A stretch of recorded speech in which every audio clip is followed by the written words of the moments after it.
Okay so good evening everyone, my name is Sushant Sahni. आज हम US की टैक्स ट्रीटमेंट सीखने वाले हैं अबाउट एलिमनी। एलिमनी होता क्या है ये जानेंगे, और एलिमनी की टैक्स ट्रीटमेंट क्या होती है ये जानेंगे। हम ये दोनों चीजें जानने वाले हैं आज के सेशन में। स्टार्ट करते हैं। Let us quickly go to our notes first.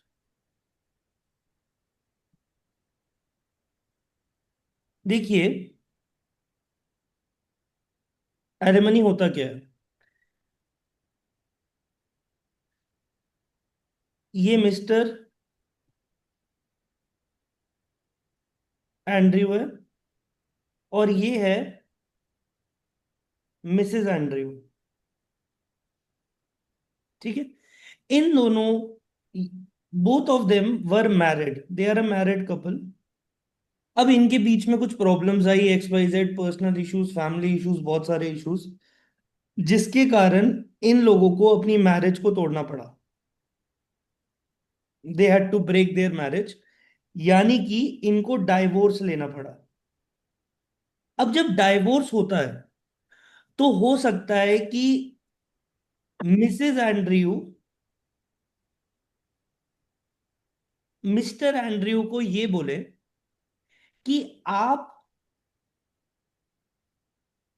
मेरी मैरिज खत्म होने के बाद, आप डाइवोर्स के बाद मुझे एक पेमेंट करा करेंगे, मंथली पेमेंट होगी, एंड उस पेमेंट को मैं यूज करूंगी अपनी सस्टेनेंस के लिए। एंड हो सकता है कि इनका एक बच्चा भी हो जिसका नाम हो जूनियर एंड्रयू, और हो सकता है जूनियर एंड्रयू की कस्टडी कोर्ट दे दे मिसेस एंड्रयू को। और अब मिस्टर एंड्रयू को सिर्फ अपनी वाइफ का सपोर्ट ही नहीं देना, अपनी एक्स वाइफ का सपोर्ट ही नहीं देना after the divorce, but junior Andrew का भी देना है सपोर्ट। अब जो भी आफ्टर मैरिज कैश पेमेंट्स करी जाती है स्पाउस को, इनफैक्ट एक्स स्पाउस को जो कैश पेमेंट्स करी जाती हैं, उसे कहा जाता है एलिमनी। ठीक है। एंड जो अपने डाइवोर्स के बाद अपने बच्चे के लिए पेमेंट करी जाती है उसे कहा जाता है चाइल्ड सपोर्ट। क्या कहा जाता है? Child support. तो this is basically what alimony is. Divorce के बाद कितनी तरीके की पेमेंट्स है जो की जा सकती हैं एक स्पाउस से अपने एक स्पाउस को। देखिए, सबसे पहली चीज है एलिमनी। दूसरी नंबर की जो चीज है एलिमनी के बाद, वो क्या है? हो सकता है कोई प्रॉपर्टी सेटलमेंट हो। Property settlement is not alimony क्योंकि वो कैश नहीं है। ठीक है। एंड लास्ट इज हो सकता है चाइल्ड सपोर्ट हो। अब हुआ क्या, एलिमनी की जो टैक्स ट्रीटमेंट है, वो एलिमनी की टैक्स ट्रीटमेंट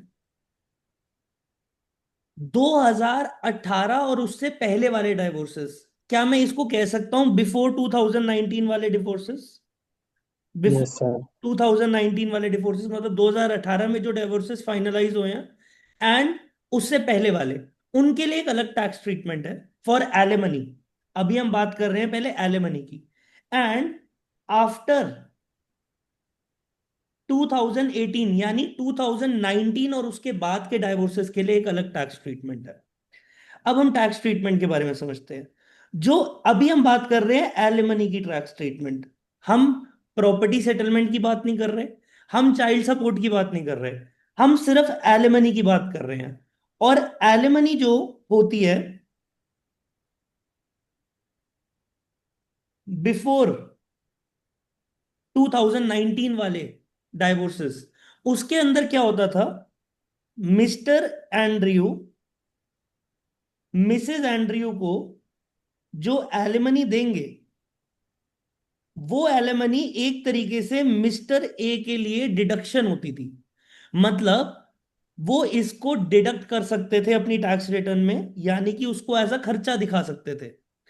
इनको डिडक्शन अलाउड थी। एंड मिसेज ए के लिए वो उनकी ग्रॉस इनकम बनती थी। एंड आप लोगों को पता ही है, जो भी चीज यूएस टैक्सेशन के अंदर आपकी ग्रॉस इनकम बनती है, आप उसके ऊपर टैक्स देते हैं, राइट? तो 2019 से पहले वाले कोर्ट केसेस के अंदर जो स्पाउस एलिमनी देता था वो उसकी डिडक्शन ले सकता था, और जिस स्पाउस को एलिमनी मिलती थी वो उसकी ग्रॉस इनकम बन जाती थी। ठीक है। बट एलिमनी की जो टैक्स ट्रीटमेंट है for divorce settlements which took place in 2019 और आफ्टर 2019, इनके अंदर मिस्टर ए जो भी एलिमनी देंगे अपनी एक्स वाइफ को, अपनी स्पाउस को, यानी कि मिसेस ए को, जो वो एलिमनी देंगे, वो एलिमनी मिसेस ए की ग्रॉस इनकम नहीं मानी जाएगी, यानी कि उस पे मिसेस ए को टैक्स नहीं देना। एंड अगर मिसेस ए को टैक्स नहीं देना, तो अब एक बात बताइए, ऑब्वियसली मिस्टर ए को डिडक्शन भी नहीं मिलेगी, डिडक्शन भी नहीं मिलेगी। क्योंकि आईआरएस आपको ऐसा तो कोई बेनिफिट नहीं दे सकता कि एक स्पाउस को डिडक्शन भी दे दो और दूसरे स्पाउस से ग्रॉस इनकम भी मत मानो, यानी कि एक स्पाउस से टैक्स भी मत कलेक्ट करो और दूसरे स्पाउस को टैक्स बेनिफिट दे दो डिडक्शन का। ऐसा तो आईआरएस करेगा नहीं। इसीलिए 2018 के बाद वाले डाइवोर्सेस, यानी कि 2019, 20, 21, 22, इस रेंज के जो डाइवोर्स केसेस की सेटलमेंट है, उसके अंदर मिस्टर ए अपनी एलिमनी को डिडक्शन नहीं ले सकते और मिसेज ए उसको अपनी ग्रॉस इनकम नहीं मानते। नाउ, जो चाइल्ड सपोर्ट है, चाइल्ड सपोर्ट के लिए जो पेमेंट होती है, इसकी जो टैक्स ट्रीटमेंट है, वो बिफोर 2019 वाले केसेस की एंड आफ्टर 2018 वाले केसेस की सेम टैक्स ट्रीटमेंट है। और क्या टैक्स ट्रीटमेंट है कि जो चाइल्ड सपोर्ट की पेमेंट होती है जो स्पाउस से एक्स स्पाउस को जाएगी, यानी कि जूनियर एंड्रयू के लिए जो मिस्टर एंड्रयू पे करेंगे अपनी एक्स वाइफ मिसेस एंड्रयू को, वो चाइल्ड सपोर्ट की जो पेमेंट है, any year, any year of settlement of divorce, 2018 से पहले या फिर 2019 के बाद, कोई भी जो पेयर होता है, पेयर मतलब जो पे कर रहा है चाइल्ड सपोर्ट, वो उसके लिए डिडक्शन नहीं ले सकता। ठीक है, वो उसके लिए डिडक्शन नहीं ले सकता। एंड जो रेसिपिएंट है चाइल्ड सपोर्ट का, यानी कि मिस्टर ए जो पेयर है वो डिडक्शन नहीं ले सकते और मिसेस ए इसको अपनी ग्रॉस इनकम में ऐड नहीं करते। तो यानी कि मिसेस ए इस पे टैक्स नहीं देगी और मिस्टर ए इसको डिडक्शन भी नहीं ले सकता। This is about child support. Now एक बहुत ही important provision of tax laws जो मैं आपके साथ डिस्कस करना चाहता हूं। अब आप मुझे बताइए एक बार यस और नो में, डोंट यू थिंक इस चीज की पॉसिबिलिटी है कि कोर्ट डाइवोर्स को जब सेटल करे तो हो सकता है एलिमनी भी पे करनी पड़े और चाइल्ड सपोर्ट भी पे करना पड़े? बताइए क्या ये पॉसिबल है कि नहीं, कि एक यस सर। को यस एलिमनी सर भी है। पे करनी पड़ रही है और चाइल्ड सपोर्ट भी पे करना पड़ रहा यस सर है। है ना? अब अगर ऐसा होता है तो इसके अंदर एक केस बन सकता है, मैं इस बारे में चर्चा करना चाहता हूं। फॉर एग्जाम्पल, जो एलिमनी पेबल थी, एलिमनी जो मिस्टर ए को पे करनी है मिसेस ए को, वो एलिमनी की जो पेमेंट थी वो थी $5,000। एंड जो चाइल्ड सपोर्ट है वो है $3,000। ठीक है, और ये जो केस है डाइवोर्स का ये है 2016 का, मतलब बिफोर 2019 वाला केस है ना? अब मिस्टर ए ने मिसेस ए को क्या पे करा, मिस्टर ए ने मिसेस ए को ये पे करा, $8,000 पे करे। ठीक है, तो मिस्टर ए कितने की डिडक्शन ले सकते हैं? मिस्टर ए जो डिडक्शन ले सकते हैं, क्या वो चाइल्ड सपोर्ट की ले सकते हैं? नहीं ले सकते। नहीं ले वो सकते। सिर्फ एलिमनी की डिडक्शन ले सकते हैं, तो वो $5,000 की डिडक्शन ले लेंगे। ठीक है, मिसेस ए के लिए जो ग्रॉस इनकम बनेगी वो बनेगी सिर्फ और सिर्फ एलिमनी का अमाउंट, यानी कि $5,000। लेकिन ग्रॉस इनकम उनकी चाइल्ड सपोर्ट के पैसा नहीं बनेगा, क्योंकि चाइल्ड सपोर्ट तो 2018 से पहले वाले डाइवोर्स हो या फिर 19 या 19 के बाद वाले डाइवोर्सेस हो, चाइल्ड सपोर्ट ना ही ग्रॉस इनकम का पार्ट बनता है, ना ही चाइल्ड सपोर्ट के लिए डिडक्शन मिलती है पेयर को। Okay, now I wanted to discuss one important thing which I just told. उससे पहले मैंने एक एग्जाम्पल करा दिया। मेरा क्वेश्चन ये है कि अगर किसी भी कारणवश इनका पेबल अमाउंट पेबल अमाउंट था $8,000, मिस्टर ए का पेबल अमाउंट मिसेज ए को $8,000 था। लेकिन मिस्टर ए की आर्थिक स्थिति अच्छी नहीं थी, फाइनेंशियल कंडीशन अच्छी नहीं थी, एक्स वाई जेड कोई भी रीजन हो सकता है। Mister A paid only $4,000। तो मतलब क्या हुआ है यहां पे, जितना भी पेबल अमाउंट था उसकी पार्ट पेमेंट हुई है, यस और नो? Yes sir. हाँ जी, सबको यहां तक की बात क्लियर है? आगे चलूं? Yes sir. Part yes payment हुई है। सर। तो अब मिस्टर ए क्या करना चाहेंगे as a person, as a rational independent tax payer? Mister A तो यही दिखाना चाहेगा ना कि ये $4,000 मेरी एलिमनी की पेमेंट है 2016 के अंदर। क्यों? क्योंकि वो इसकी डिडक्शन लेना चाहेगा, कम टैक्स पे करना चाहेगा, है ना? चाइल्ड सपोर्ट का तो उसको पता है कोई डिडक्शन मिलने नहीं वाली। इसीलिए इस चतुराई को आप लोग ना यूज करें, आप ऐसा ना कर सकें, इसीलिए गवर्नमेंट ने एक प्रोविजन बना दिया कि अगर आपको चाइल्ड सपोर्ट और एलिमनी दोनों देना है, अगर आपको चाइल्ड सपोर्ट और एलिमनी दोनों देना है और अगर आप पार्ट पेमेंट कर रहे हो, तो वो जो पार्ट पेमेंट है वो सिर्फ और सिर्फ चाइल्ड सपोर्ट के लिए होगी, और अगर उससे ज्यादा आपने पे करा है तो वो एलिमनी मानी जाएगी। तो हमारे केस के अंदर ये जो 4,000 की हम्म। पेमेंट है, ये टैक्स कोड के हिसाब से एलिमनी और चाइल्ड सपोर्ट में बाइफरगेट हो जाएगी। चाइल्ड सपोर्ट माना जाएगा, पहले पूरा का पूरा $3,000 का चाइल्ड सपोर्ट आया है, ठीक है? यस। बचा हुआ अमाउंट जो आपने पे करा है वो माना जाएगा आपकी एलिमनी। अब सिंस ये 2016 का डाइवोर्स था, तो मिस्टर ए एलिमनी को लेके डिडक्शन ले सकते हैं, लेकिन चाइल्ड सपोर्ट हम्म। को लेके तो कोई डिडक्शन होती नहीं है, ना 2016 में, ना 17 में, ना 18 में, ना 19 में, ना 20 में, ना 25 में, है ना? तो एलिमनी को लेके $1,000 की डिडक्शन ले लेंगे मिस्टर ए, चाइल्ड सपोर्ट के लिए कोई डिडक्शन नहीं मिलेगी। एंड मिसेस ए जो है वो क्या कर लेंगे, Mrs A missus A gross income में डालेंगे $1,000 अपना, अपनी ग्रॉस इनकम में डालेंगे एलिमनी जो मानी गई है, और बाकी $3,000 को क्या करेंगे? Child support.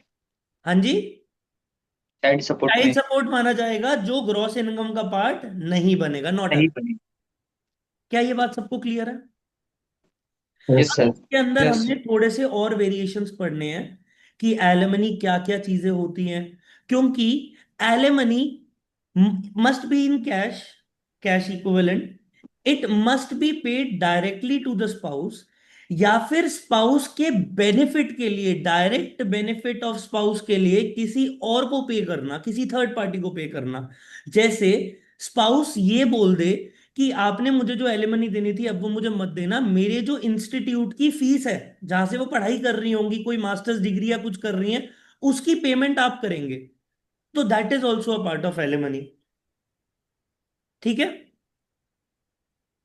क्लियर? यहां तक की सारी बात क्लियर है? Yes sir. यस आगे यस सर। सर। आगे चलते हैं। Let us go towards our text now. Alimony.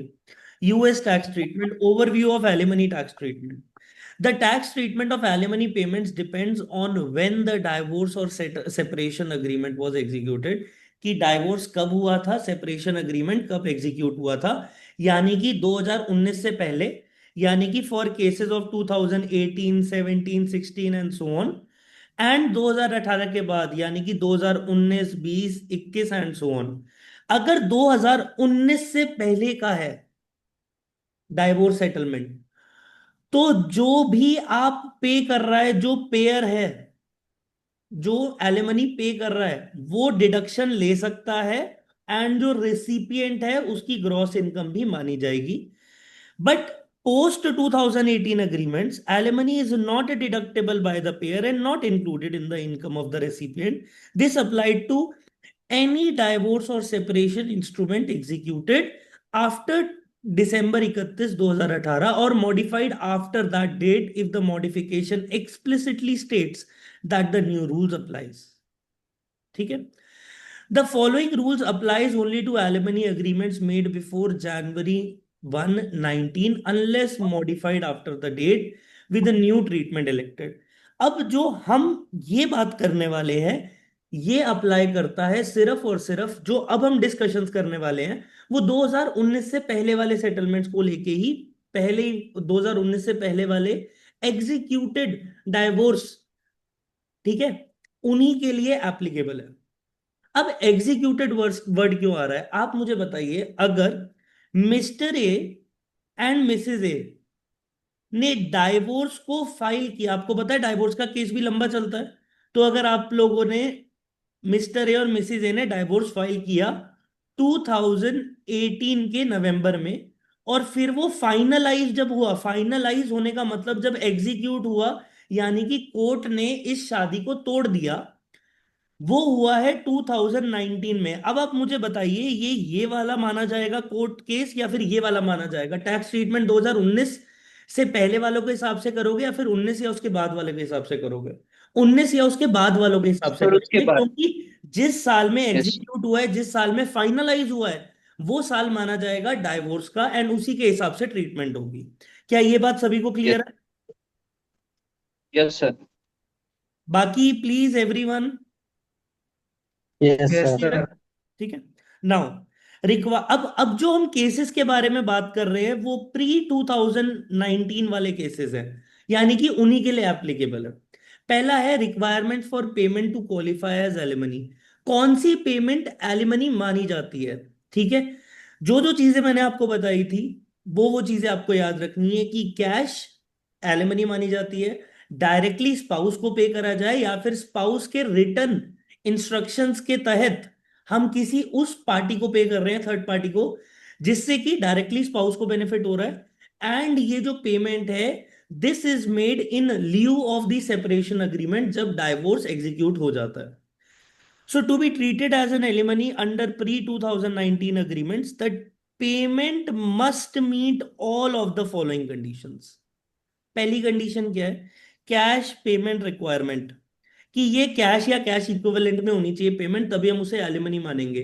अगर आप पोस्ट डाइवोर्स सेटलमेंट के अंदर एक प्रॉपर्टी दे रहे हो किसी को, तो वो एलिमनी नहीं है, दैट इज प्रॉपर्टी सेटलमेंट, वो अलग चीज होती है।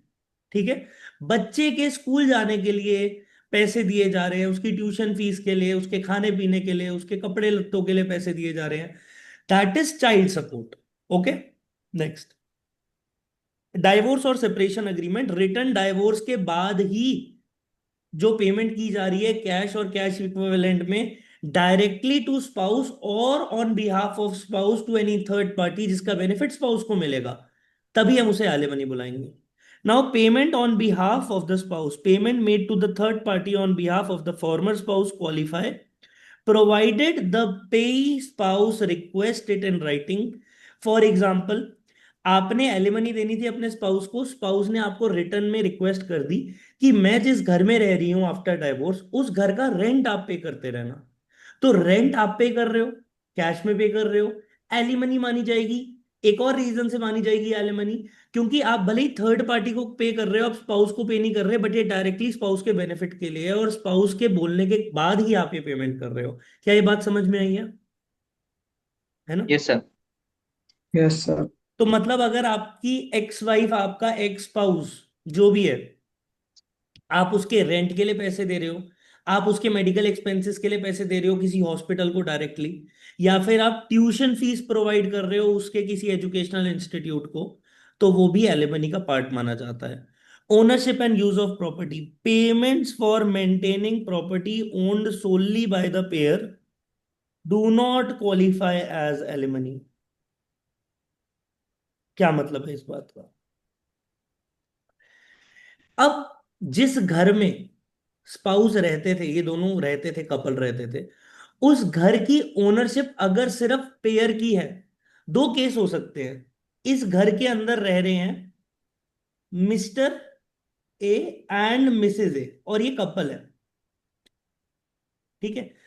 अब दो केसेस हो सकते हैं कि ये घर solely owned by mister A या मिसेज ए है, या फिर ये घर जॉइंटली ओन्ड है by both of them, right? यही दो केसेस बन सकते हैं, है ना?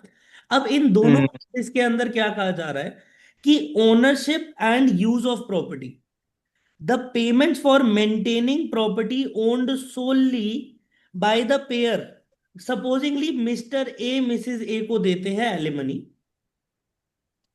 एंड मिस्टर ए ही इस घर को ओन करते हैं। तो अगर मिस्टर ए इस घर को ओन करते हैं और मिस्टर ए ही एलिमनी दे रहे हैं, और मिस्टर ए क्या कर रहे हैं, मेंटेनेंस पेमेंट कर रहे हैं, जैसे घर के अपकीप के लिए पूरी मेंटेनेंस वगैरह करवाई जाती है वो सब, तो ये एक क्वालिफाइड एलिमनी नहीं मानी जाती, क्योंकि आप खुद ही ओनर हैं इस घर के अभी। लेकिन अगर ये घर होता जॉइंट ओनरशिप में, तो हम क्या बात करते, उसके बारे में हम चर्चा करेंगे joint owned property and alimony के अंदर।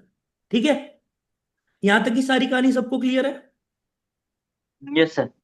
सर इसका मतलब ये हो रहा है ना कि जो मिसेस ए है वो केवल इस प्रॉपर्टी के अंदर रह रही है और उसके बाद में मिस्टर ए उसकी मतलब हाउसकीपिंग के लिए पेमेंट कर रहे हैं। यस, आफ्टर डाइवोर्स मिसेज ए ही अकेली रह रही है, लेकिन ओनर अभी भी मिस्टर ए ही है।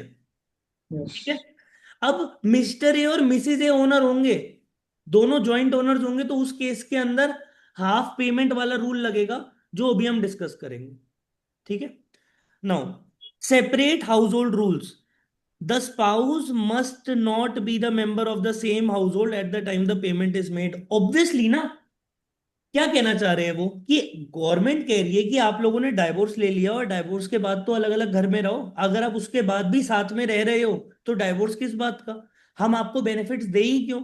क्योंकि ये सब जो अभी हम केस पढ़ रहे हैं, जनरल रूल के बाद 2019-18 वाले रूल के, जनरल रूल के बाद जो हम पढ़ रहे हैं, this is applicable only to pre 2019 cases, है ना, प्री 2019 आपके divorce cases. Termination on death clause, आप एलिमनी अपने एक्स स्पाउस को देते हैं, तो जब तक आपका एक्स स्पाउस जीवित है तभी तक उस पेमेंट को एलिमनी माना जाएगा। And for a pre 2019 divorce case, आपको डिडक्शन मिलती रहेगी उस एलिमनी की पेमेंट को लेके जो आप अपने स्पाउस को कर रहे हैं प्री 2019 डाइवोर्स केस एग्जीक्यूशन के कंटेक्स्ट में।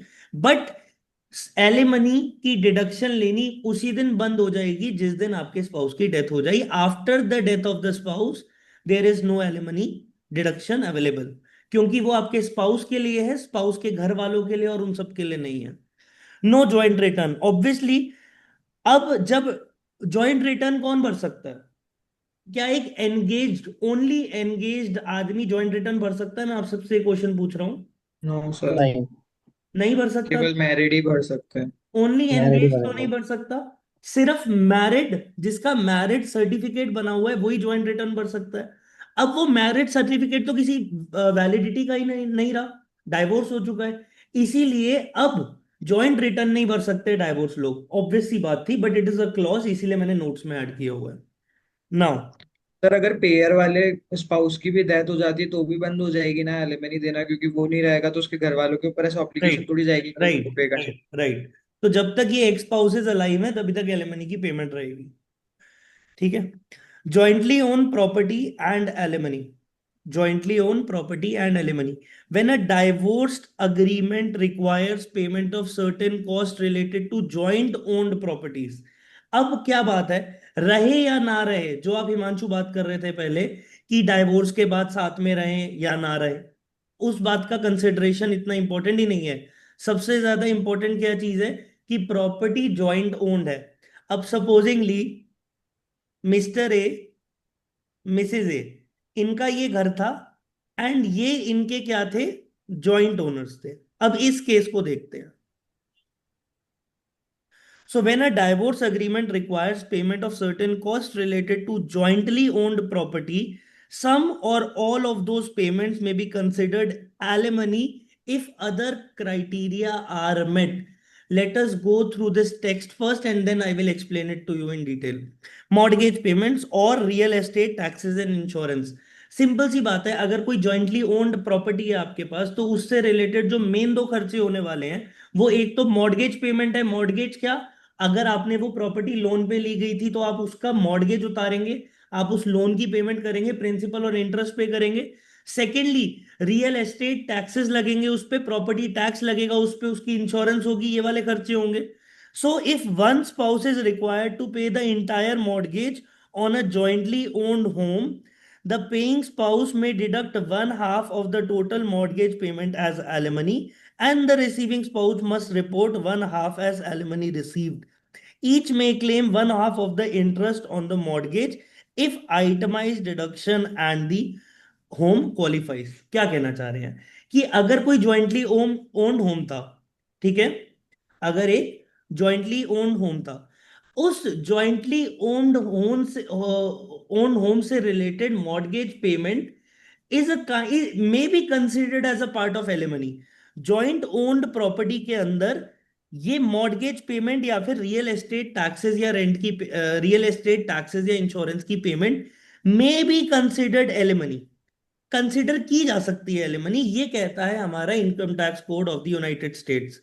और वो कह रहा है मॉर्गेज पेमेंट अगर पेयर है, सपोजिंगली मैं कह रहा हूं कि जो मिस्टर ए है, mister A is the pair, and अगर वो एक ज्वाइंटली ओन्ड प्रॉपर्टी को लेके क्या पे कर रहे हैं, मॉर्गेज पेमेंट कर रहे हैं, तो उसका जो 50% है, बिकॉज दिस इज प्री 2019, क्योंकि 2019 के बाद तो ये कॉम्प्लिकेशन होती ही नहीं, क्योंकि इसमें से कुछ अगर एलिमनी माना भी जा रहा है तो भी डिडक्शन नहीं है और ग्रॉस इनकम का पार्ट नहीं बनेगा पेयर और रेसिपिएंट का. बट प्री 2019 में अगर कोई जॉइंटली ओन प्रॉपर्टी है तो half half of the mortgage payment, ये अगर सपोजिंगली इन्होंने मॉर्गेज पेमेंट करी है $10,000 की, तो इसका हाफ $5,000 ये एलिमनी मान के डिडक्ट कर सकते हैं. एंड जितना ये डिडक्ट करेंगे मिसेज ए $5,000 को अपनी ग्रॉस इनकम मानेंगी. ऐसा क्यों हो रहा है ये सोचिए, बिकॉज ये प्रॉपर्टी तो जॉइंटली ओन्ड है. भले ही ये अब डाइवोर्स हो गए हैं, ये लोग मैरिड नहीं है, ये एक मैरिड कपल नहीं माना जाएगा, लेकिन कल को कभी भी ये प्रॉपर्टी बिकती है तो दोनों ओनर्स के पास ही पैसा जाएगा जो जॉइंट ओनर्स थे, है ना. अब जब तक वो प्रॉपर्टी बिकती नहीं है तब तक उस प्रॉपर्टी को अपना कर लेने के लिए हमें रियल एस्टेट टैक्सेस, इंश्योरेंस और मॉर्गेज पेमेंट ये सब करने पड़ेंगे. तो एक ही बंदा क्यों करे जब फ्यूचर में जाके बेनिफिट दोनों को मिलने वाला है. तो जो एक आदमी अगर ये पेमेंट कर रहा है वो उससे रिलेटेड क्या कर सकता है, एलिमनी मान के डिडक्शन ले सकता है. One half of it can be considered at alimony and the other half is not deductible. Other half जो आप रिसीव कर रही है हमारी एक्स स्पाउस, उनको मिलेगी, उनके लिए बनेगी ग्रॉस इनकम. एक और चीज, जितना भी इंटरेस्ट पे हो रहा है, जितना भी इंटरेस्ट पे हो रहा है, वो दोनों ही इंटरेस्ट का हाफ हाफ अमाउंट क्या ले सकते हैं एज आइटमाइज डिडक्शन. मैंने आप लोगों को ये बात बताई हुई है ना कि जब भी आप टैक्सेस पे करते हैं तो आप ग्रॉस इनकम में एडजस्टमेंट्स करके एडजस्टेड ग्रॉस इनकम निकालते हैं, जिसके अंदर से स्टैंडर्ड डिडक्शन या itemize deduction whichever is higher वो आप इसके अंदर से माइनस करते हैं. अब आइटमाइज डिडक्शन क्या होती है उसके बारे में हम चर्चा करेंगे. एक छोटा सा निमोनियम है आइटमाइज डिडक्शन को लेके, MSc MD, medical expenses in excess of 7.5% of AGI. ठीक है, ऐसे ही ये डिजास्टर आपके लॉसेस होते हैं, कैजुअलिटी लॉसेस होते हैं, इनमें से ये चैरिटी है, ये आपका मॉर्गेज है, ये आपका मॉर्गेज है, मॉर्गेज घर पे, ठीक है. एंड इसीलिए ये आइटमाइज डिडक्शन का पार्ट बनेगा. जितना भी टोटल अमाउंट ऑफ इंटरेस्ट आप लोगों ने पे करा है, ठीक है, लोन पे इस घर के लिए, उसका आधा आधा दोनों आइटमाइज डिडक्शन की तरह क्लेम कर सकते हैं अगर वो आइटमाइज डिडक्शन कर रहे हैं. वरना तो वो स्टैंडर्ड डिडक्शन ले लेंगे, जो भी हायर बनेगा वो वही लेंगे. तो मुझे एक बात बताइए, ये थोड़ा टेक्निकल था, क्या सबको ये वाली बात समझ आ गई, मॉर्गेज पेमेंट वाली? हाँ जी. Yes sir. Yes sir. Now जो अभी पढ़ा उसी के रिस्पेक्ट में, उसी के रिगार्ड में, उसी के कॉन्टेक्स्ट में, कि दो लोग रह रहे हैं साथ में या फिर दो लोग जो अब एक्स स्पाउस बन चुके हैं, डाइवोर्स हो चुके हैं, उनके नाम पे एक जॉइंट प्रॉपर्टी है और वो जॉइंट प्रॉपर्टी को अपने पास रखने के लिए, अपना बनाने के लिए मॉर्गेज इंटरेस्ट पे हो रहा है, रेंट एस्टेट टैक्सेस इंश्योरेंस पे हो रहे हैं. कल को ये प्रॉपर्टी बिकेगी तो दोनों जॉइंट ओनर्स के पास पैसा जाएगा. तो एक बंदा अगर इसकी अपकीप और मेंटेनेंस के लिए पैसे दिए जा रहा है, अगर वही उसका सोल ओनर है तो वो एलिमनी नहीं मानी जाएगी। लेकिन अगर ये जॉइंट ओनरशिप के अंडर है तो वो एलिमनी मानी जाएगी। उससे रिलेटेड मॉर्गेज इंटरेस्ट का जो सीखा तो सीखा, अब ये वाला सीखो कि real estate taxes and insurance का क्या होगा। ये भी किस कब एप्लीकेबल है, जब प्री 2019 डिवोर्स होंगे। So if a spouse pays all the real estate taxes और home insurance, all the real estate taxes of or home insurance, if the home is held as tenants in common, the payer may deduct half of the payment as alimony। Same इसके अंदर भी यही है। अगर एक बंदा पूरे खर्चे दे रहा है एक जॉइंट प्रॉपर्टी के लिए, तो उसका half can be deductible as alimony. क्योंकि और वो जो उसका जो हाफ जो वो डिडक्ट करा, that half will become gross income of the ex spouse. The recipient spouse must include the same half as the income. क्योंकि अगर आपको टैक्स बेनिफिट दिया जा रहा है डिडक्शन लेके देके, आईआरएस तो अपना नुकसान नहीं कराएगा। इसीलिए आईआरएस ने क्या बोला, आपको हम डिडक्शन दे रहे हैं, आपसे हम कम टैक्स कलेक्ट करेंगे। आप ये बेनिफिट जिसको दे रहे हो, अपने एक्स स्पाउस को दे रहे हो एलिमनी के रूप में, उस उनको हम उनकी ग्रॉस इनकम मान लेंगे एंड उनसे टैक्स कलेक्ट कर लेंगे उस अमाउंट का जितनी हमने आपको बेनिफिट दे दी डिडक्शन के रूप में। बोथ पार्टीज में claim half of the real estate taxes as an itemized deduction। Real estate taxes भी आइटमाइज डिडक्शन के अंदर आते हैं एंड वो भी माइनस हो सकते हैं, आप हाफ हाफ क्लेम कर सकते हैं। तो जो हमने मॉर्गेज इंटरेस्ट के लिए पढ़ा, वही same real estate taxes and insurance के लिए हमने पढ़ा है। एंड ये कब एप्लीकेबल है वो बहुत इंपॉर्टेंट है, कि ये जॉइंट ओनरशिप के अंडर एप्लीकेबल है, जब स्पाउसेस जॉइंट ओनरशिप के अंदर कोई प्रॉपर्टी को होल्ड करते हैं। क्या ये बात क्लियर है सबको? Next, yes sir. if the home is held as tenant by the entirety or joint tenants, none of the tax or insurance payment qualifies as alimony। क्या कह रहे हैं कि आप लोगों का जो जॉइंट ओनरशिप में घर था, आप लोगों का जो जॉइंट ओनरशिप के अंदर घर था, वो घर अगर आपने कंप्लीटली रेंट पे चढ़ाया हुआ है ना, तो हम आपको उसके लिए उस इन सारी पेमेंट जो मॉर्गेज थी, रियल एस्टेट टैक्सेस थी, इंश्योरेंस थी, इनको हम एलिमनी नहीं मानेंगे। That is not considered alimony. Why? Because this property, this income which you are generating is basically your passive income. ये एक ऐसी प्रॉपर्टी है जो आप लोगों के लिए पैसिव इनकम जनरेट कर रही है और इस पे पैसिव इनकम लॉज लगेंगे। ठीक है, यानी कि ये रेंटल इनकम आपकी ऑर्डिनरी इनकम नहीं मानी जाएगी, आपकी पैसिव इनकम मानी जाएगी। ठीक है, सिंस आप इसको यूज नहीं कर रहे हैं पर्सनल कॉन्टेक्स्ट के लिए, एक तरीके से तो आप अपनी क्या कहते हैं, अब एक तरीके से तो आप बिजनेस कर रहे हैं ना इस वाले अमाउंट से, इस वाले प्रॉपर्टी से बिजनेस कर रहे हैं। इसीलिए उस केस में आपको एलिमनी डिडक्शंस नहीं दी जाएंगी। एंड 2019 के बाद वाले केस में तो एक कॉम्प्लिकेशन ही नहीं है, क्योंकि एलिमनी माइनस होगी नहीं और एलिमनी सामने वाले को जो रिसिपिएंट है उसकी ग्रॉस इनकम में जाएगी नहीं। ठीक है, नाउ सर ये होम ओनर्स वाली लाइन का क्या सेंस है? अच्छा, होम ओनर्स इंश्योरेंस। तो होम ओनर्स इंश्योरेंस क्या होता है, आप अगर एक घर के ओनर हैं और उस घर की अगर आप इंश्योरेंस कराते हैं, तो वो कह रहे हैं कि रियल एस्टेट टैक्सेस तो आप हाफ हाफ करके डिडक्ट कर सकते हैं। ठीक है, लेकिन जो इंश्योरेंस है, होम ओनर्स की इंश्योरेंस है, that is not going to be deductible. You can not deduct that in that portion. Okay, now child support versus alimony. Already मैंने एक्सप्लेन कर दिया है कि चाइल्ड सपोर्ट क्या होता है, एलिमनी क्या होता है, बट उसके बाद भी थोड़ा सा टेक्सचुअली टेक्सचुअली समझते हैं कि लिखा क्या हुआ है, लॉ क्या कहता है। Child support is never deductible not taxable to the recipient even if included in the same divorce instrument.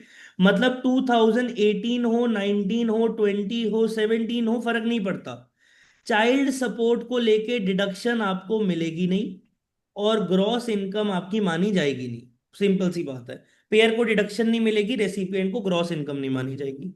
की रूल्स क्या है, if an amount is to be reduced upon a child related event, the IRS treats the portion as child support not एनिमनी।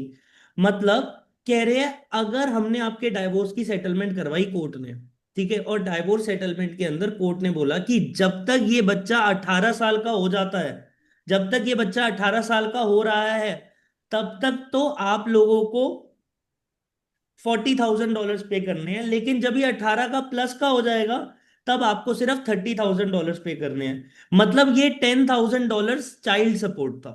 तभी यहां पे लिखा है if an amount is to be reduced upon a child's relevant event, या फिर ऐसा event कि जब चाइल्ड की जॉब लग जाए, जब चाइल्ड फाइनेंशियली फ्री हो जाए, ठीक है ना, तो a child related event the IRS treats the portion as child payment not alimony. Obviously ये चाइल्ड से रिलेटेड है, क्योंकि if payments are sufficient to cover both, sorry, insufficient, मतलब जो मैंने आपको एग्जांपल स्टार्टिंग में क्लास में दिलवाया था कि अगर आपने पार्ट पेमेंट करी है, अगर आपको चाइल्ड सपोर्ट एलिमनी दोनों देने थे और उनका सम बन रहा था 8,000 और आपने पे करा है सिर्फ 4,000, तो उस केस के अंदर जो भी आपने इनसफिशिएंट पेमेंट करी है वो पहले अप्लाई की जाएगी टुवर्ड्स चाइल्ड सपोर्ट, और उसके बाद it will be applied towards your alimony payment.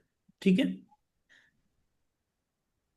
इस एग्जाम्पल को भी मैंने लिखा था, एक बार ये भी देख लेते हैं कि Chelsea agrees to pay Stefan $4,500 monthly under a 2018 divorce agreement. 2018 का मतलब क्या है, जो भी एलिमनी होगी वो पेयर के लिए वो डिडक्टेबल होगी, एंड रिसिपिएंट के लिए वो ग्रॉस इनकम का पार्ट मानी जाएगी।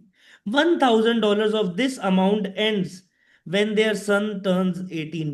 तो ये तो अब मुझे बताइए, आपको लाइन पढ़ के क्या समझ में आ रहा है, ये $1,000 किसके लिए एप्लीकेबल है? बच्चे के लिए, है ना। तो ये $1,000 चाइल्ड सपोर्ट माना जाएगा, इसके लिए कोई डिडक्शन नहीं मिलेगी, कोई ग्रॉस इनकम नहीं बनेगी। ये जो मैंने रूल लिखा है, ये रूल एप्लीकेबल है फॉर एलिमनी, है ना। और अगर मैं रूल लिख दूं चाइल्ड सपोर्ट का, तो चाइल्ड सपोर्ट का जो पेयर का रेके रूल है उसके लिए कोई डिडक्शन नहीं है, ग्रॉस इनकम के लिए डिडक्शन, ग्रॉस इनकम में वो रेसिपिएंट के ऐड भी नहीं होगा। ठीक है, this is the rule for child support. And बचा हुआ जो है इसके अंदर से $3,500 वो माना जाएगा एलिमनी, उसके लिए चेल्सा डिडक्शन लेगी एंड स्टेफन ग्रॉस इनकम में ऐड करेंगे। बताइए क्या ये बात क्लियर है सभी को? Yes sir. ठीक है, note, pre 2019 agreement is modified after 2018 and states that new treatment applies, the entire amount becomes non deductible। मतलब क्या कह रहे हैं कि भले ही आपका डाइवोर्स जो था वो 2019 से पहले हुआ था, लेकिन अगर आप उसके अंदर मॉडिफिकेशन करवा लेते हो कोर्ट के अंदर जाके, कोर्ट और जज की परमिशन से, कि क्या मैं इसकी टैक्स ट्रीटमेंट 2019 या उसके बाद वाले केसेस के हिसाब से कर सकता हूं, या फिर कोई मॉडिफिकेशन हुई डाइवोर्स के अंदर जिसके कारण उसकी जो फाइनल डिग्री है वो 2019 के बाद आई या 19 में आई, तो अब आप पे टैक्स ट्रीटमेंट लगेगा नया वाला लॉ ऑफ एलिमनी, यानी कि 2019 और उसके बाद वाले केसेस का लॉ। ठीक है, तब ऑब्वियसली अगर मैं आपसे एक और तरीके से पूछ लूं, अगर ये लिखा होता 2020 तो इसका क्या ट्रीटमेंट होता? पूरा 4500 का 4500 में से 1,000 चाइल्ड सपोर्ट जो होता वो तो डिडक्टेबल भी नहीं होता पेयर के लिए, और रेसिपिएंट की ग्रॉस इनकम में भी नहीं जाता, वो तो रहेगा ही ऐसा।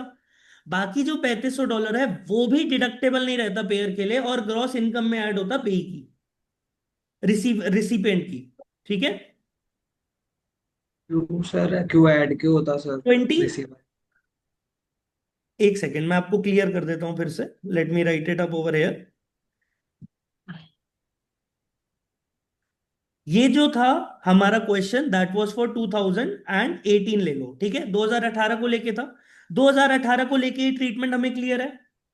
अगर यही हमारा 2020 को होता तो ट्रीटमेंट क्या है? चाइल्ड सपोर्ट के लिए तो सेम ही ट्रीटमेंट रहनी है, एलिमनी के लिए ये हो जाएगी कि ये माइनस नहीं होगी।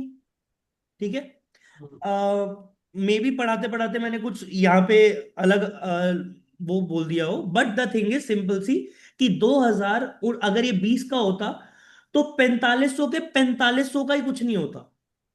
ठीक है, ₹1,000 डिडक्ट नहीं होते ऑब्वियसली चाइल्ड सपोर्ट वाले, और ग्रॉस इनकम भी नहीं बनते, और बाकी के जो 3500 हैं उसके साथ भी कुछ नहीं होता, वो भी डिडक्शन नहीं मिलती और वो भी ग्रॉस इनकम नहीं बनते। आई थिंक अब शायद क्लियर है सभी को। Yes sir. Yes sir. है ना? ये एक छोटी सी समरी है, आप इसको गो थ्रू कर सकते हैं। ठीक है, this is a small summary. जो चीज आपको सारी पढ़ाई है उसको आप यहाँ पे गो थ्रू कर सकते हैं। ठीक है, जी सर। सबको ये बात क्लियर है? यहां तक की सारी चीज क्लियर है एलिमनी को लेके? आज सारी चीज क्लियर? महादेव आप मुझे बताओ। Yes sir, clear. है ना? Everybody else? Hrithik, Himanshu, Harsh, yes sir. Neetu ji, अच्छा क्लियर आपको सर, क्लियर गया। क्लियर। प्रभजोत क्लियर है? Yes sir. Yes sir. चलो, very good, very good, very good.